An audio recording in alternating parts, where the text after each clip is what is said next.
Now for a 2025 legislative recap. COS Action's Article 5 application has been introduced in 23 states this year. Connecticut filed for the first time in history, meaning that all 50 states have had active legislation for COS. 8 states advanced COS in at least one legislative committee. Those include South Dakota, Wyoming, New Hampshire, Kansas, Idaho, Montana, Texas, and North Carolina. 5 states, South Dakota, Wyoming, Kansas, Texas, and North Carolina, have passed in at least one chamber, either the House or Senate. Kansas will be carried over into next year's session. Texas finally passed the COS resolution with no expiration date. And what about 34 Ready legislation? These bills set the rules for selecting and governing commissioners to any Article 5 convention. 23 states have introduced 34 Ready bills, and we scored victories in committees in 9 states: Montana, Indiana, South Carolina, Kansas, Oklahoma, Idaho, Iowa, New Hampshire, and North Carolina.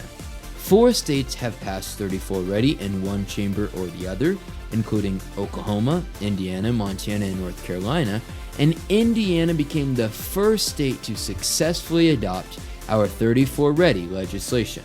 Additionally, let's take a look at F3 legislation. These are bills supported by COS state teams which advocate for federalism, freedom, or fundamental rights. The state of Florida has enacted the following F3 bills into law. SB 2C enhances immigration law enforcement. SM 6C urges the Secretary of Homeland Security to provide more training for immigration law enforcement, and SB 4C imposes criminal penalties for adults who enter the state illegally after evading immigration inspection. The Georgia legislature passed SB 1, the Riley-Gaines Act, which prohibits males from competing in women's sports, as well as the Religious Freedom Restoration Act, SB 36. This law imposes the highest possible burden on government action interfering with religious liberty. In Indiana, the legislature successfully adopted SB 143, which bolsters parental rights.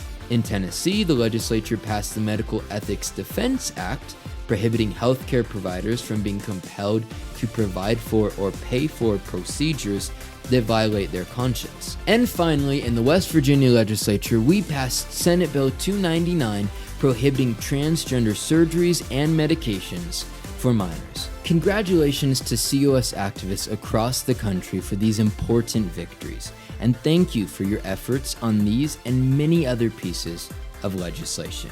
It's been a jam-packed year for Convention of States. Let me know in the comments what legislative victory you're most excited about, and I'll see you next week on COS Now.